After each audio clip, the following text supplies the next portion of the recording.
What's going on, guys? Welcome back to the Extra Innings Podcast. Your host here, Elijah, and we're here today. It's another episode.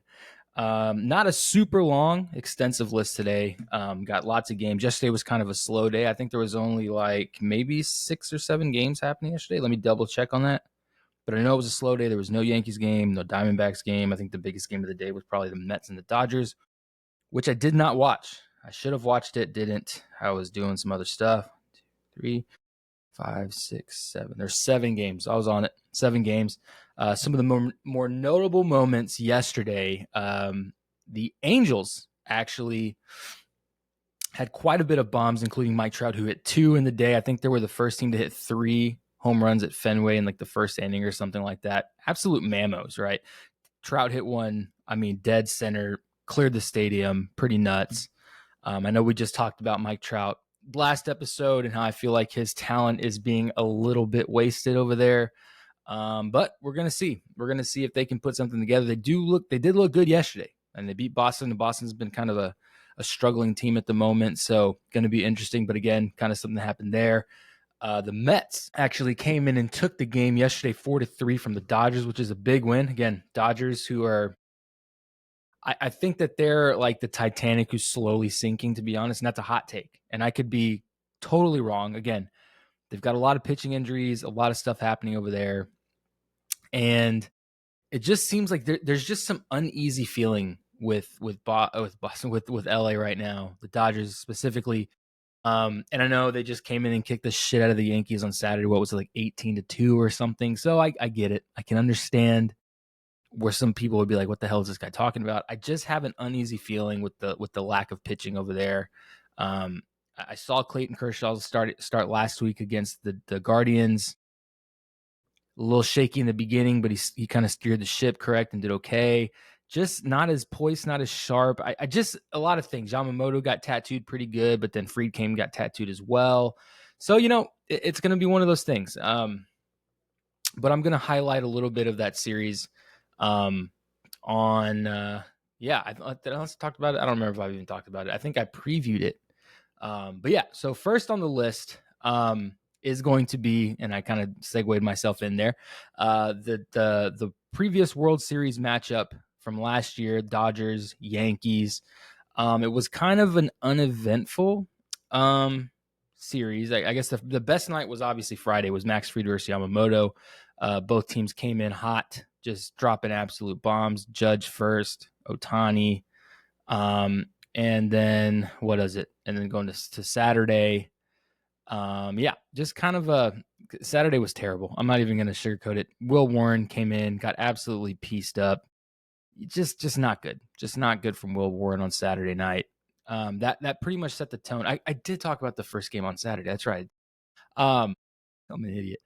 But all these episodes start blending together, so my apologies. But again, so we'll kind of leave Friday behind with the Max Fried, which just one of those games. And then you have Will Warren, who just got absolutely pieced. I think they put up 7. They put up 7 on him in like the first 2 innings. I think he made it out of the second, and then obviously from there it went down. I mean, it's really hard, especially with a team like the Dodgers, who I know said they're kind of a shaky team. Their offense is there, right? The offense is there, and their lack is going to be pitching. So pitching gets them out of ball games. It's hard to climb back, even with the Dodgers, right? But flip side, when Will Warren puts up a 7 spot, it's really hard for anyone to really come back from that deficit. It's pretty much washed at that point. Only guy who showed up on Saturday was Aaron Judge. 2 home runs, was the only 2 runs of the game on Saturday.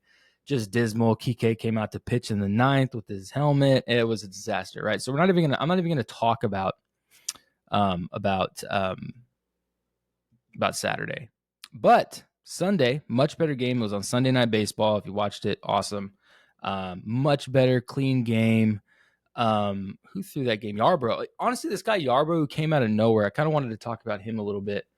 Let me see if I can find the stats on him. So Ryan Yarbrough, who's played for a multitude of teams the last couple years, has obviously with the demotion of with the Cookie Carrasco, I thought they let him go completely. No, they just demoted him to AAA. I guess he still had options, who they just promoted back to AAA, who's probably on the cusp of coming back, to be honest with you. I guess it was kind of a roster thing of why they brought him down. But yeah, Yarbrough has pieced himself into this rotation very nicely. I mean, I've seen him throw twice now. He threw against the Angels last Sunday or Memorial Day on Monday night. I think it was a couple Mondays ago, and looked really good. That was last Monday. Looked really good.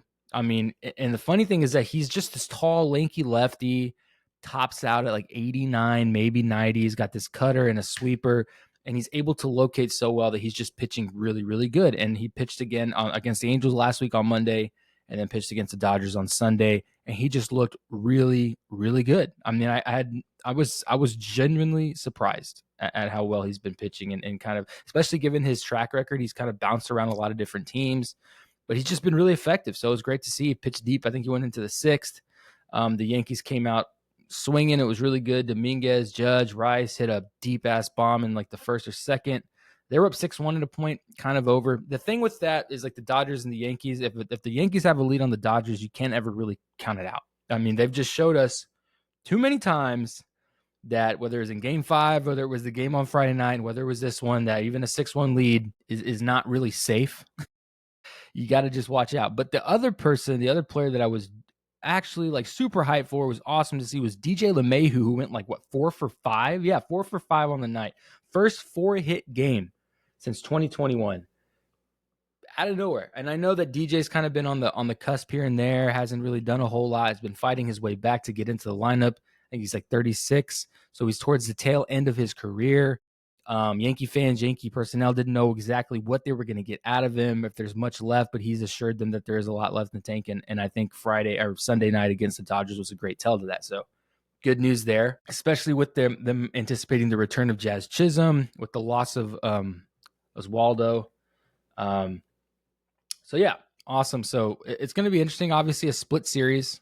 Or they didn't lose this. What is it? Dodgers took 2. Yeah, Dodgers took 2 out of 1. So Yankees technically lost the series, but some good things. Obviously, I can't count Saturday. Saturday was one of those games where the starter just killed it from the get. What are you going to do? I mean, it's not a true tale. Better pitcher, better start. Different game. Will Warren's been good up to this point. It's hard to really put it all on him, right? But going into, I have 2 major injuries, so we're going to kind of segue away from the series this weekend.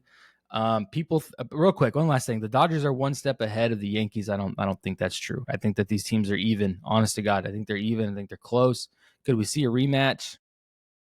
I've got a lot of people. I've been watching a lot of MLB Network. A lot of guys saying that the Dodgers will not make it to the World Series this year. They're going to have to go through the Mets, and they're going to have to go through the Padres, who both are playing really good ball right now. The Mets were scuffling. Had a good win last night against them. So they have a tough road, a much tougher road than the Yankees are going to have to get there, which is probably why a lot of analysts and a lot of people are like, I don't know if they're going to actually repeat that. So we're going to see. 1 step ahead. That's a reach.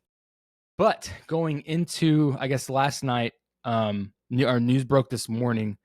Also Yankee news is Luke Weaver is going to be missing some time, which is kind of detrimental to that bullpen right now. Hold on, let me see if I can find some details here.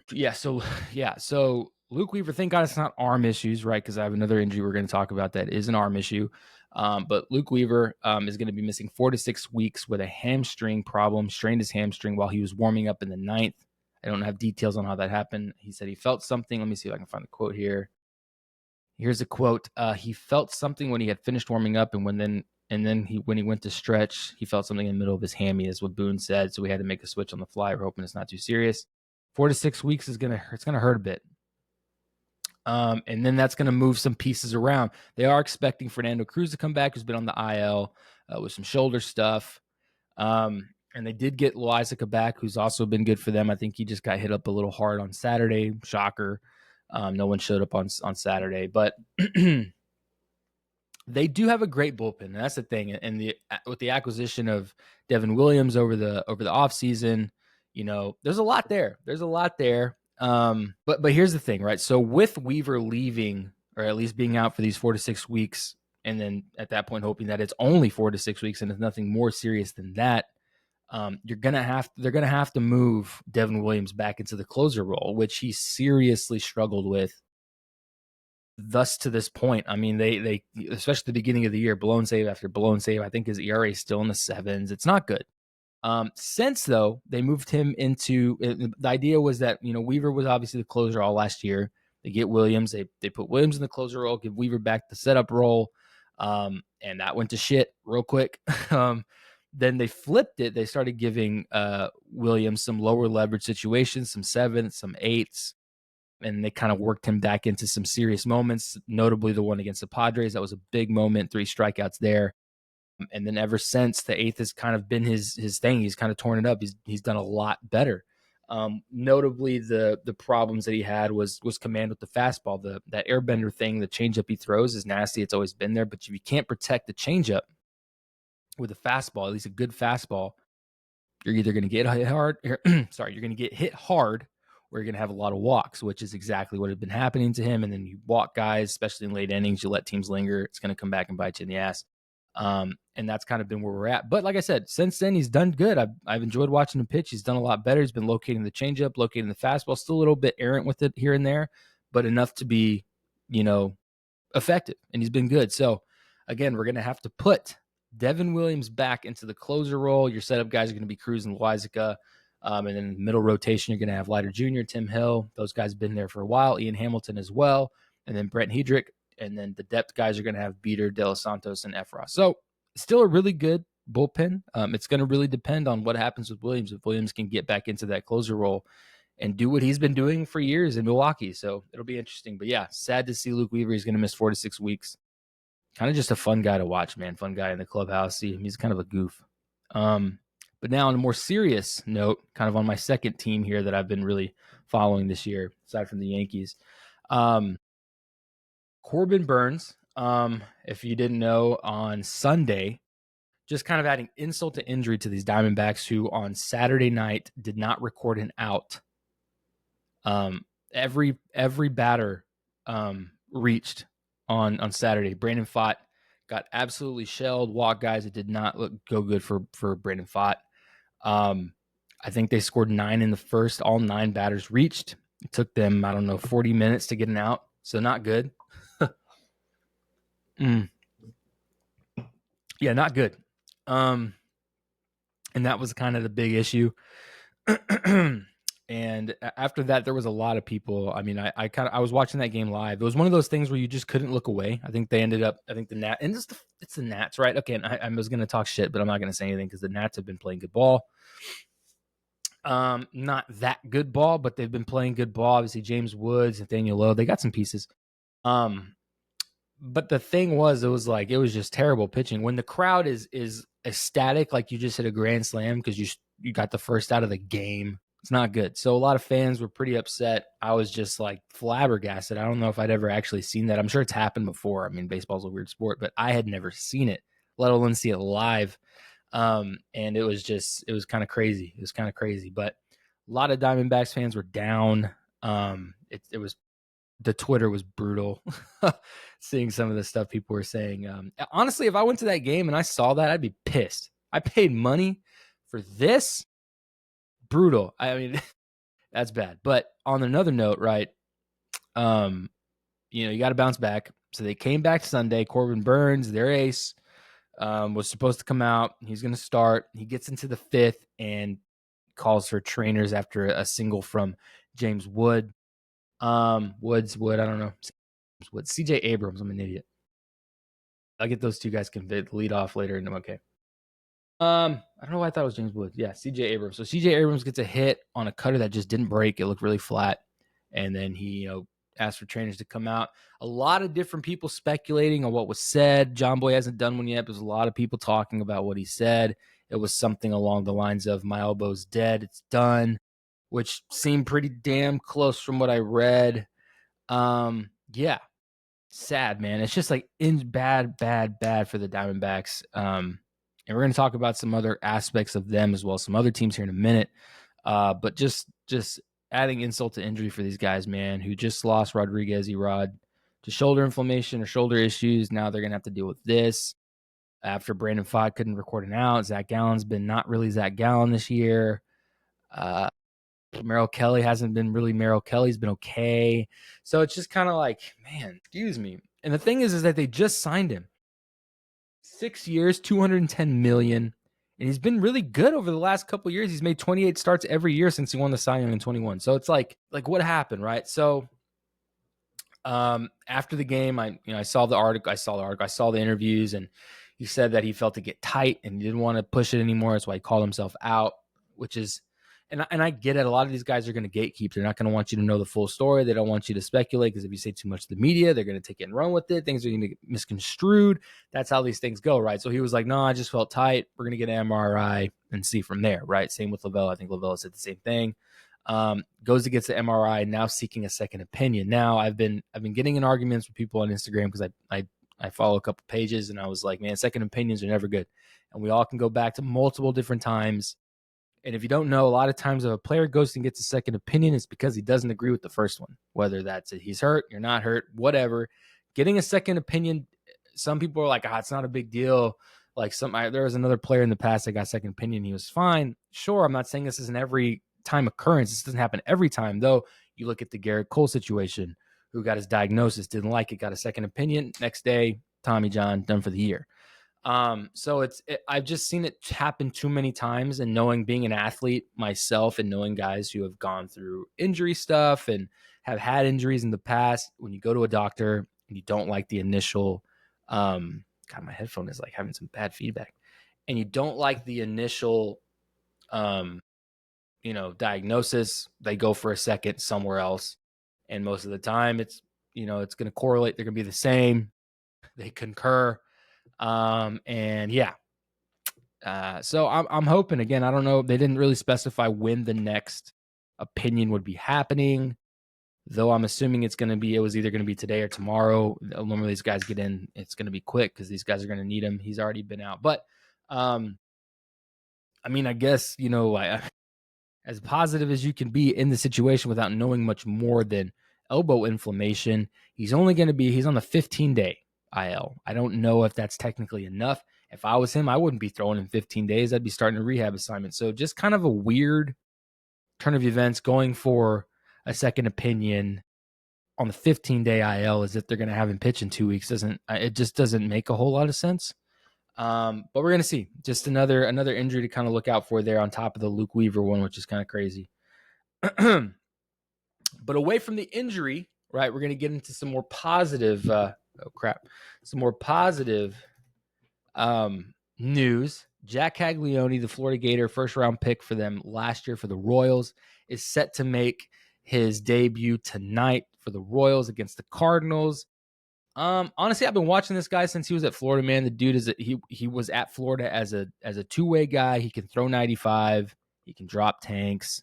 People were comparing him to Shohei. I don't know if that's technically warranted or accurate, but that's what people were saying when he was going through the draft process. Only 22 years old. So people are kind of split on this, right? How am I going to say this? Okay, so let's see. Hold on, let me see this real quick. Okay, so here's the deal. There's a lot of business things, especially with the agreements, and I've seen this both ways now a couple times. We saw it with Chris Bryant forever ago when he was in his rookie year.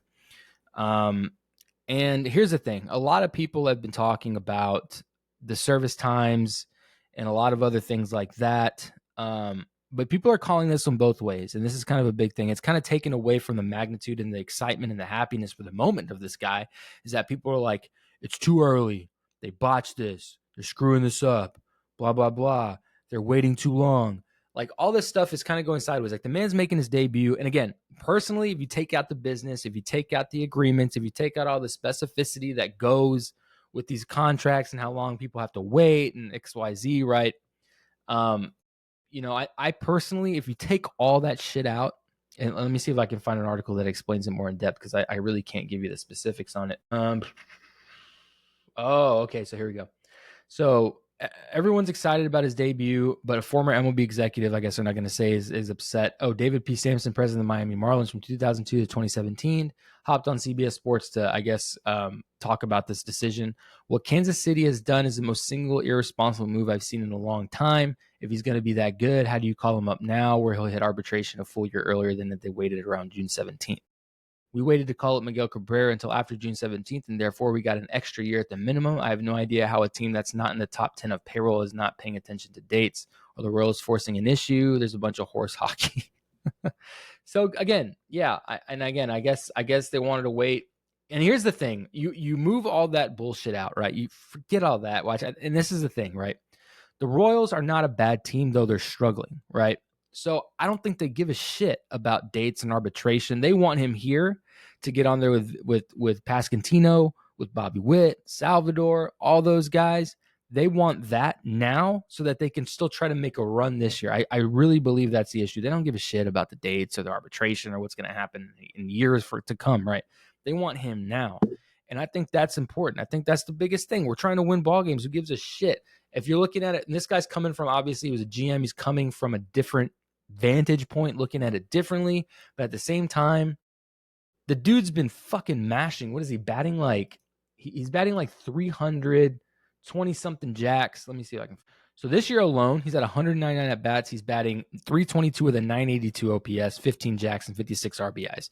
How do you not call him up on a team that's going to need him? Obviously, we've known he's a pitcher. He's been playing at first base. But they're going to start him in right or left, I think, if I read that correctly. So he's going to play the outfield, obviously, because they're not going to take Pasquantino out the lineup, and they're not going to take, and Salvador also plays that position. So obviously they're going to have to find somewhere else they can put him. Right field seems to be the play. The dude can ball. It's going to be exciting. Again, I think when it comes down to the business aspects and all that other bullshit, man, let the kid play. He's a stud. He's been tearing it up on pretty much every level. First round pick last year, 6th overall from Florida.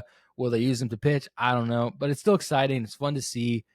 And they got to lose all that bullshit, man. It takes away from the exciting moment from some of these guys. Oh, it's the Royals. They fucked it up, blah, blah, blah. Get out of here with that shit, man. Let the kid play, dude. Put it all away. All right.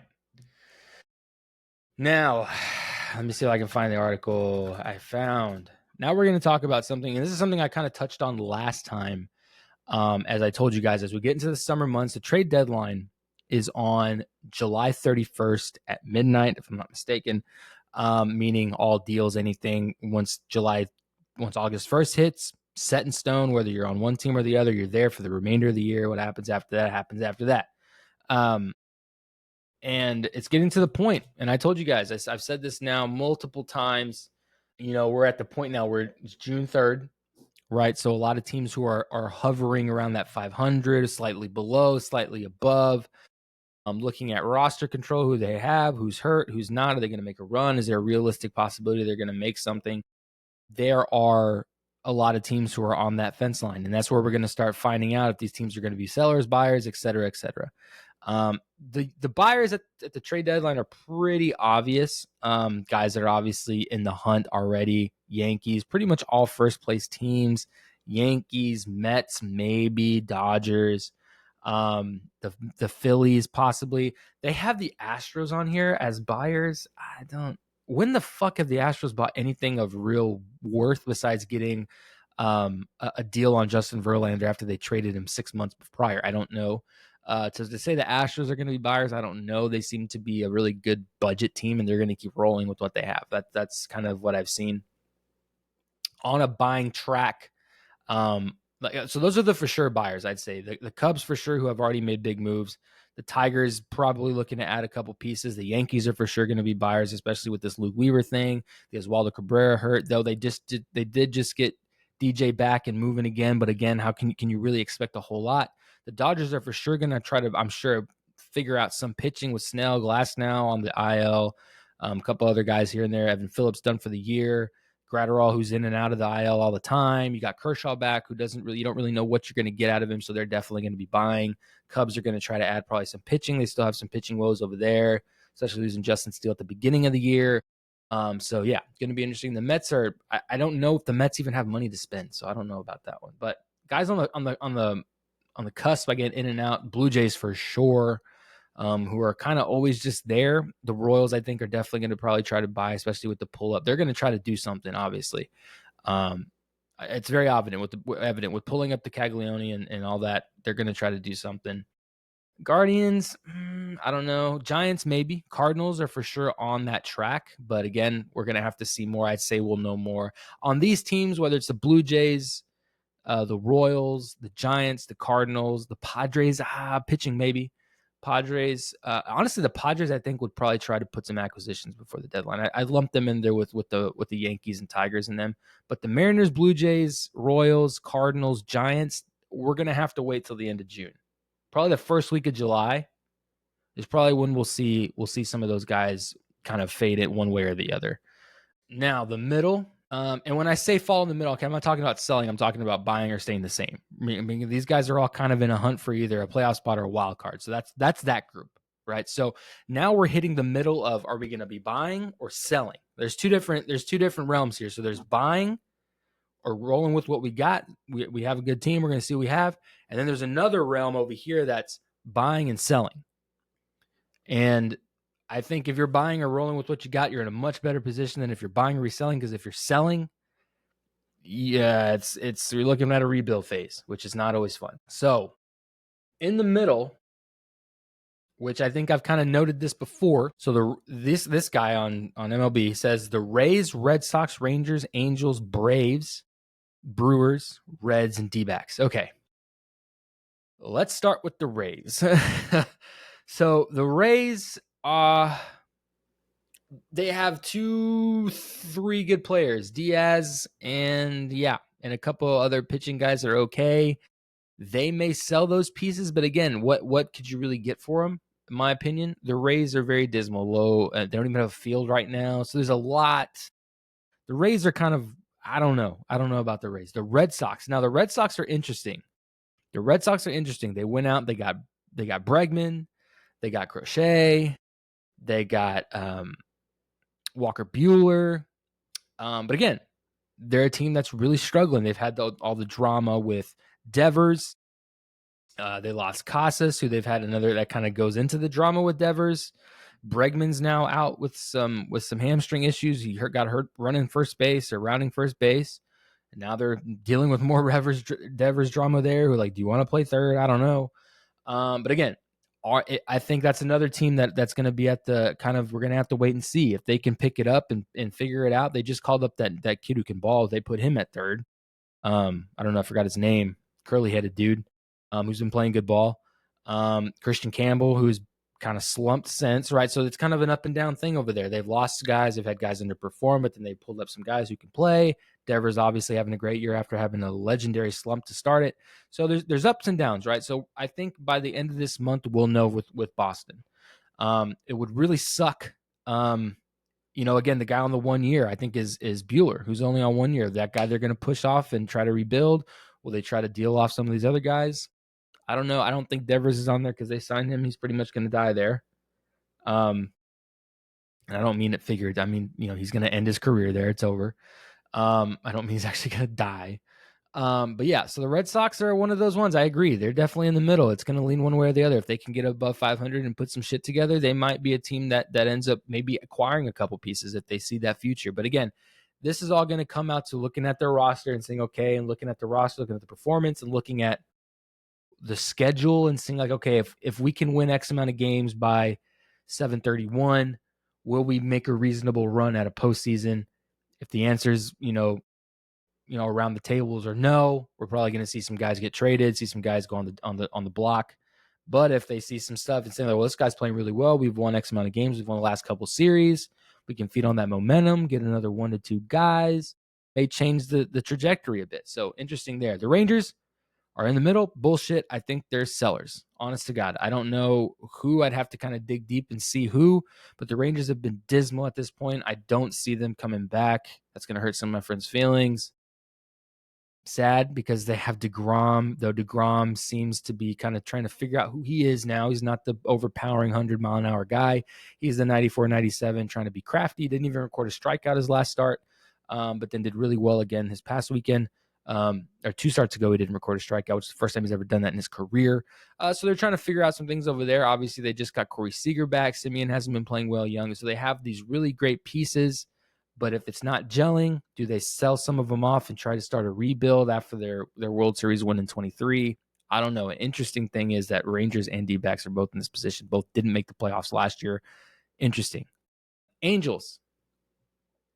again, I mean, talking about them earlier with the Trout and how well they've been playing the last couple of games, I see them as potentially buyers. But again, they've shown us time and time again that they want to be a small budget team. They don't want to splurge on guys, even with Mike Trout, even with a couple of these other guys. They just DFA'd Tim Anderson, I think, or somebody else did. I'm not sure. Yeah, the Angels are interesting. In fact, I'm going to pull something up. Who do they have? Angels. So they have the Red Sox today. So the Red Sox are probably like, ooh, licking their chops for that one. But besides Mike Trout, and again, like that was the thing with Ohtani. Obviously, they were never going to keep Ohtani because he's such a big, a big team player. Like he wanted to go play for someone who's going to be actually competing every single year. And there was too many question marks with the Angels. Let's see. Taylor Ward, not bad. O'Hop, Nito, Trout, Adele, Soler, Moncada, not bad. Matthew Lugo, Darno. I forgot Darno's over there. Tim Anderson got DFA'd not too long ago. Kenley Jansen. Chris Taylor, they just picked up after Boston dropped him, who's batting $1-0. He's batting as 0.91, so that's not good. Yeah, I again, looking at these guys, they're not going to trade Trout, which I think, dear God, I wish they would because he could do some fucking damage somewhere, but they're not going to. I say they're going to probably sell a couple of these pieces and start yet another rebuild or whatever you want to call it. That sucks. The Braves. Okay, so the Braves are definitely going to be one of those, or I feel this, in the middle. And I say that because, again, a lot of great talent over there, a lot of value in guys that they can get some good cash for, get some good pieces, some good prospects, whatever it is. A lot that could happen, though they've been struggling all year. Just lost one of their rookie pitchers who's been dealing. Got Spencer Strider back. But again, a lot of offensive struggles. And it's been kind of a downward trend for them, a down year for them. So, I'm sitting here and I'm trying to actively think about these guys, right? So as I'm pulling up their thing here, so they got Blewett, don't know him, Bummer, whatever, don't know him, Bryce Elder, Grant Holmes, Iglesias, Pierce Johnson, Dylan Lee, Montero, obviously Chris Sale, Swellenbach, and Strider, who are on the active. Montero, who's bounced around and has been another guy they could probably get maybe some prospects. Drake Baldwin behind the plate, Sean Murphy behind the plate. And again, it's hard for me to really give you guys an in-depth. I'm just telling you what they do have and the value that's there because I don't know options. I don't know what, all that stuff. But again, their infield alone has so much value that if they were in the position to want to sell and rebuild around Ronald Acuna, you have a superstar. There's room to do it. You can dump Ozuna, you can dump Verdugo, you can dump Riley and really get something. You can dump Ozzy, you can get something there. You can even get rid of Olsen. So there's all these big pieces that if they were willing to wait, and again from the previous years when they won it back in, I think it was 2-1. There's a lot of room for improvement that they could do something. There's a lot of value here that they could get rid of and acquire more, or get some, there's room. So I think that if the Braves don't turn it around by the end of June, they will be, I see them as sellers for sure, 100%. And we have two more on the list. The Brewers, the Reds, and D-backs. Okay. So the Brewers, I think, will be buyers with the way they've been playing the last two series, beating the absolute garbage out of the last two wins they've had. Our last two series, they've been playing really good. And it's interesting. I think that they might be buyers. Christian Yelich has gotten right, and he's been playing really good, hitting the shit out of the ball. They've got some decent pieces. Freddie Peralta, some decent starting pitching, some decent pieces on the infield, outfield. I see the Brewers 100%, not trying to dig in deep. I don't want to make this go. This could honestly probably be an episode in its own, and that's my bad for misjudging because I'm kind of speeding through these. But yeah, the Brewers I definitely see are another one. I mean, I can honestly see in the middle. I think if they can keep playing like this through the month of July, I think these guys are going to be waiting a bit. These guys might wait a little bit longer than just the end of the month. I think they might go to the middle of July, probably have some pieces ready to move and some pieces ready to acquire. But it's that record that's going to set them straight. If they can continue this track and keep playing well, 100%, I think they'll be buyers. They're going to try to buy for that wild card spot. But it'll be interesting. The Reds. So the Reds are okay. Obviously, my buddy Jose plays over there, so I'm kind of partial. Hunter Green, Ellie De La Cruz, Jose Trevino, who they acquired at the end of the year last year. They have a lot of pieces, but have been so incredibly inconsistent that it's hard to understand where they're going to be. let me see if I can find some roster support. Obviously, they got, I forgot about it. They got Brady Singer as well. But the biggest piece, yeah, they're going to feel some urgency here the next couple weeks. They got Hunter Green going tonight against Milwaukee. Big series there, right? The two guys who are looking to figure that out are definitely looking for it. Let me see, where's the roster here? Pitching wise, Hunter Green, obviously. Nick Martinez, they got him as well. Santillan, who's been playing good. Brady Singer as well. Pitching wise, they got three catchers: Austin Wynn, Trevino, and Stevenson. In the infield, that's right, they got Gavin Lux as well. Where is Lux? They have Lux as an outfielder. Interesting. So Lux, Friedel, Benson, who's been playing really good, hitting the shit out of the ball. Steer, and then Dela Cruz. So again, another team that's very similar to the Braves, who have been a little bit inconsistent, not as bad as the Braves have played per se. They didn't get off on the horrific start that the Braves did. But at the same time, a lot of pieces here. Like, they did extend Trevino, so Trevino will be there. That was a big extension at the beginning of the year for them. They have, and they're not going to get rid of Hunter Green. They're going to keep him around. So again, you can get rid of a Benson, you can get rid of a Friedel, you can deal a Lux. You can get rid of Hampson, you can get rid of Steer, you can get rid of one of these three catchers, maybe a Wins or a Stevenson, right, and keep a veteran, or maybe get rid of one of the catchers and keep these two guys and platoon them. Maybe dump a couple of these bullpen guys, maybe a Nick Martinez who's kind of nearing the end of his road. So yeah, there's a lot of guys here, right? Nick Martinez is a good one. He's got a lot of value late in his career. You can get some pieces for it. So another team with Deli De La Cruz and that superstar status, they can build a team around him specifically, whether that's getting more pitching, more outfield, whatever, some more consistent, some prospects, whoever. But again, it's going to depend on where they're at. Coming towards the end of June, early July. If they can turn it around, personally, I think they're going to be sellers. They've just been too inconsistent. They've had some late inning blowups. The bullpen hasn't been great. They've had some great starts from both Singer and Martinez and Green, but it's not enough when the bullpen can't keep the game together. So I do anticipate them being sellers, especially some of these mid-major names here, to build a real strong team around Elly De La Cruz in the next, 2 to 3 years. And then the D-backs, who are the last one. Again, same kind of concept as Texas. The two World Series teams from 23 who didn't make the playoffs last year and are really, really struggling this year. The Diamondbacks are now 27-31. And I know that because I catch a lot of their games, because I fell in love with that, who they are. I love Chase Field. But yeah, another one that's sad to see, man. And the sad thing for them, and they're kind of a special breed, kind of away from these other teams, right? In the sense that there's so much talent on this team, that it's really hard to see them play this freaking bad. And I think that's what any D-back fan will tell you that, right? You've got, look at it, like, and again, if anything, if they can get right, again, starting with this series, with another teetering team, the Braves, who can show up or they cannot, if they can come and win a series and maybe pretty much try to win, 3 out of 4 series in June, and then win the first 2 series in July, can really course correct them into a different trajectory, and they can put shit together. Because if the Diamondbacks get hot, it's dangerous. They've got a lot of strong bats in that lineup. And looking at the bats, I mean, shit, look, here we go. Gabby Moreno and Jose Herrera. Herrera's not the greatest hitter, but Moreno can smash. Both great catchers behind the plate defensively. Ketel Marte, who's been playing well. Naylor, who's been playing well. All these guys, infielders, can mash when they're on, which is what's even more frustrating.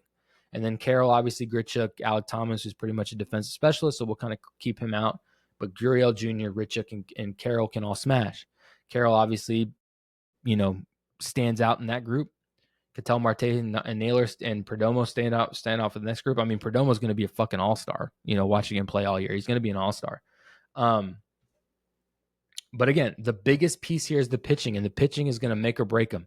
If they can get right, they're going to have to deal, whether that's Justin Martinez, sadly Zach Gallen, some of these guys who may be on the cusp of getting traded at the deadline. I mean, Gallen more than likely won't be a Diamondback next year anyway. Same with Kelly, who are on free agent years. Zach Gallen was probably, up there to get a big payday, but this year didn't pan out as well. And again, he still has time to correct it and kind of make that money. But another guy who's like, you don't really know what you're going to get there.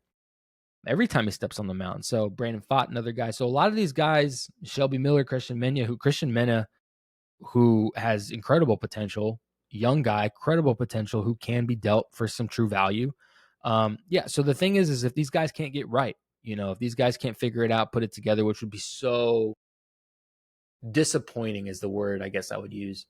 They're going to be sellers 100%, and it'll really be depend on what they want to do and who they're going to build this team around, whether it's Carroll or Marte, who they extended. So it'll be interesting. I don't think it'll be sad. I think I'll be more disheartened. A lot of these other teams have guys, and again, I like the Diamondbacks. I'm a fan, so it's harder for me to watch that. But I think these guys are special in the sense that they do have an immense amount of talent offensively and defensively. The biggest problem is the bullpen. The bullpen is horrendous. That has kept them out of so many ball games this year, which is the worst part of it. But yeah, I think that the pitch, if they can get offense going and they can get like Merrill Kelly back into himself and Zach Gallen back into himself, if Zach Gallen just pitched like he pitched against New York teams, it would fix a lot. It would fix a lot of games, man. But again, you can't, and then there's some coaching decisions maybe that we're not seeing. And I think that I've voiced a couple opinions about the coaching decisions being made as well. Kind of just reading games a little bit better, which would be more important. And that's a whole different world that we can get into there. But again, if these guys can get right, if they can get pitching correct, if they can maybe acquire a couple true fucking bullpen pieces for maybe a little bit of fluff they have, whether that's for a Pavin Smith or a Tawa. You got to keep Suarez if you're going to make a run. You got to keep Suarez. You got to keep Perdomo, Naylor, and Ketel Marte. You keep those guys. Deal Pavin, deal Tawa, deal Vargas, deal Grichuk. If you're really, really looking for something, maybe deal Gurriel, but that's a big piece to that offensive lineup. So again, a lot of options there for them, and it's going to come down to whether they can put it together or not. I think if they come into July worse or where they are now, sellers 100%. They put it together. They might acquire a couple pieces and try to acquire and hit that wild card spot. But again, time will tell. I keep saying that, but again, guys, we're getting into the meat and potatoes of the season. June, July are big months, especially for these teams that are teetering. But that's about all I have today, guys. Thank you so much for listening. If you've made it all the way this far, let me know what you think. Are there teams that I left out that maybe you think are buyers, maybe guys that you think are sellers? Let me know what you guys think. I'm always down to debate. Shoot me a message, comment on a video, a social video. Be sure to follow us on Instagram. Got lots of videos, going to have some up tonight. Be sure to follow us on TikTok. I get into a lot of discussions on TikTok. So check me out on TikTok. Got some clips up there. And then obviously like, subscribe, comment on YouTube. That helps as well. And if you're listening to audio only via Spotify, Apple, Amazon, wherever, be sure to like. Yeah, can you like a podcast? I don't know if you can like a podcast. But if you can like a podcast, like it, follow it, rate it. If you say it's trash, at least rate it. But rate it good. Hopefully you enjoy it if you're listening, especially this far. Rate it good. Helps with the algorithm, helps get us out there. So I really appreciate that. We should have another episode later this week, so be on the lookout for it. I'm trying to find a consistent schedule, but I'm still working on it. But once again, guys, I appreciate you guys for listening, and we will catch you guys in the next episode.